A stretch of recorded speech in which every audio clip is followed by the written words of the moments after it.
আসসালামু আলাইকুম রহমতুল্লাহ। ইন্নালহামদুলিল্লাহ ওসসালাতু ওয়াসসালামু আলিহি ওয়া বাদ। সম্মানিত দর্শক শ্রোতা মণ্ডলী, আমরা এখন পাকিস্তান রাষ্ট্র গঠনের উদ্দেশ্য এবং তার ব্যর্থতা নিয়ে আলোচনা করব ইনশাল্লাহ। পাকিস্তান অর্থ পবিত্র ভূমি, সেটা তো আমরা সকলেই জানি, কিন্তু এই নাম কেন নামকরণ করা হয়েছিল সেটা কি আমরা জানি? মূলত মাদিনাতুত তয়্যিবা অর্থ পাকিস্তান। পাকিস্তান রাষ্ট্র গঠনের আগ থেকে তৎকালীন উপমহাদেশের মুসলিম থিঙ্কাররা, আল্লামা ইকবাল সহ অনেকেই, তারা একটি মুসলিম রাষ্ট্র গঠনের স্বপ্ন দেখতেন।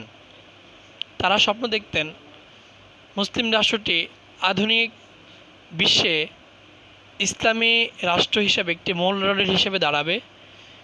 ইসলামী সমাজ, অর্থনীতি, সব কিছুর সুন্দর সমাধান যেখানে থাকবে এবং যেটা আধুনিক বিশ্বের পশ্চিমাকে চ্যালেঞ্জ করবে, এমন ভিশন এবং মিশন নিয়ে পাকিস্তান রাষ্ট্রের জন্ম হয়েছিল।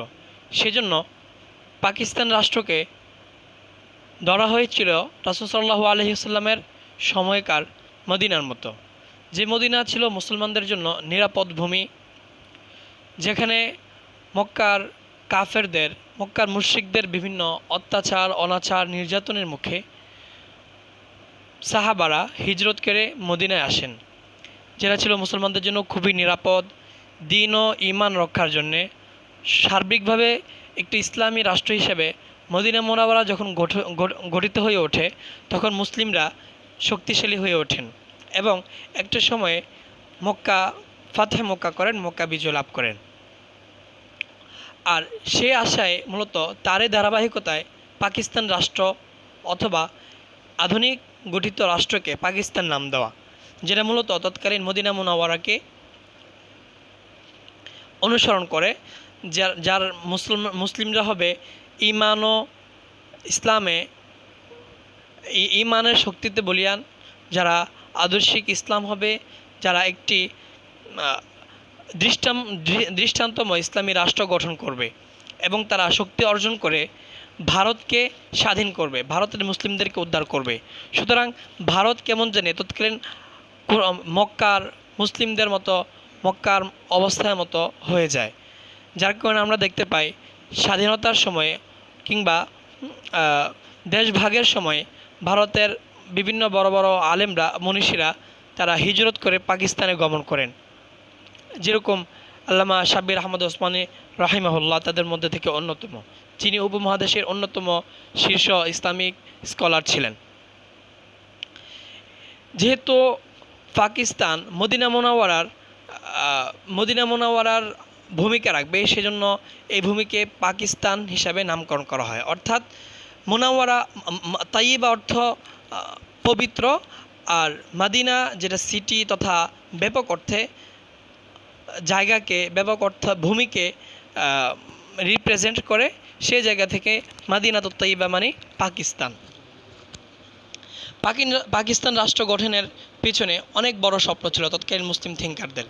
তারা পাকিস্তানকে আধুনিক বিশ্বের ইসলামী গবেষণাগার হিসাবে স্থাপিত করার স্বপ্ন দেখেছিলেন।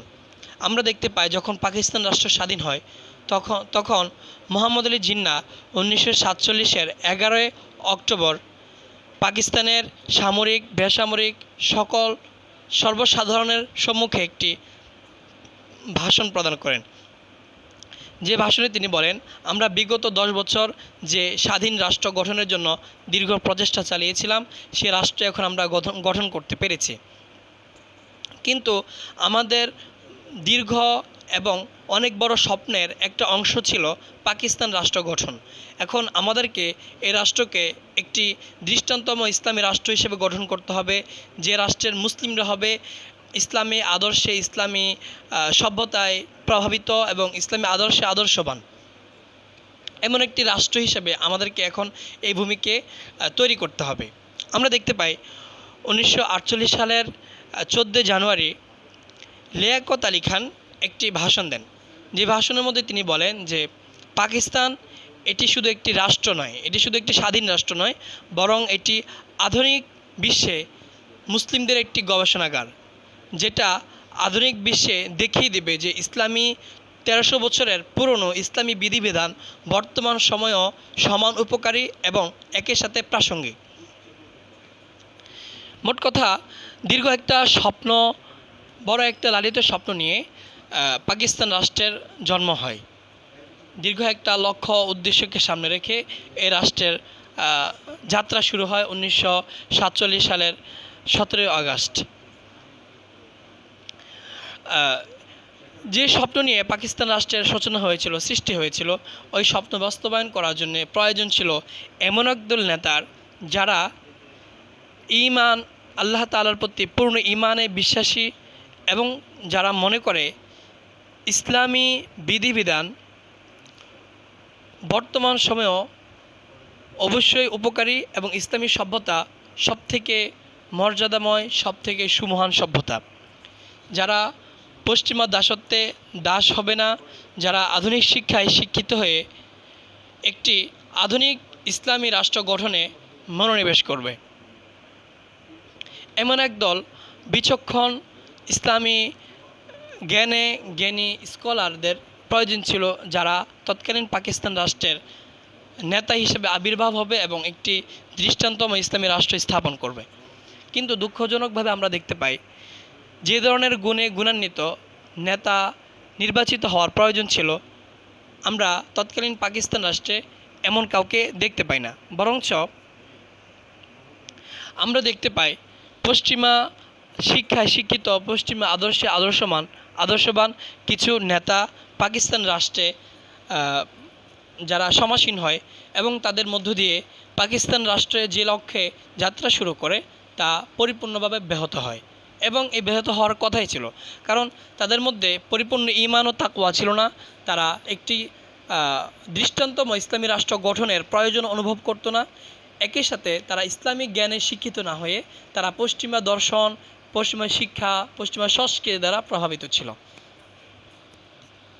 এই সকল কারণে মূলত যে উদ্দেশ্য নিয়ে ইসলামী রাষ্ট্র পাকিস্তানের যাত্রা শুরু হয়েছিল তা পরিপূর্ণভাবে ব্যাহত হয় এবং একটা সময় গিয়ে সে ইসলামী রাষ্ট্রের নেতারা পরিপূর্ণ পশ্চিমা সভ্যতাকে এই রাষ্ট্রে স্থাপন করা শুরু করেন। আমরা দেখতে পাই পরবর্তী সময় 1961 সালের মুসলিম পারিবারিক ল তথা আইন যে প্রণয়ন করা হয়, সেটার মধ্য দিয়ে পরিপূর্ণভাবে একটি ইসলামিক রাষ্ট্র গঠনের যে উদ্দেশ্য সেটা ব্যাহত হয় এবং একটা সময় গিয়ে এই যে লক্ষ্য, এই যে স্বপ্ন, সেটা মুসলমানরা যে ইসলামী রাষ্ট্র গঠনের পিছনে যে দীর্ঘ স্বপ্ন ছিল এবং লক্ষ লক্ষ মুসলমানদের যে ত্যাগ ছিল, সেটা তৎকালীন নেতারা এর দায় তারা রাখতে পারে না। তারা মুসলমানদের আকাঙ্ক্ষা পূরণে ব্যর্থ হয় এবং এর মধ্য দিয়ে মূলত উপমহাদেশে যে ইসলামিক গবেষণাগার দৃষ্টান্তময় একটি ইসলামী রাষ্ট্র গঠনের যে প্রয়াস ছিল, সেটা আসলে ব্যর্থ হয়ে যায়। আমাদের আজকে আলোচনা এটুকুই। এতক্ষণ পর্যন্ত আমাদের আলোচনার সাথে সঙ্গে থাকার জন্য সকলকে অভিনন্দন। আসসালামু আলাইকুম ওয়া রাহমাতুল্লাহ।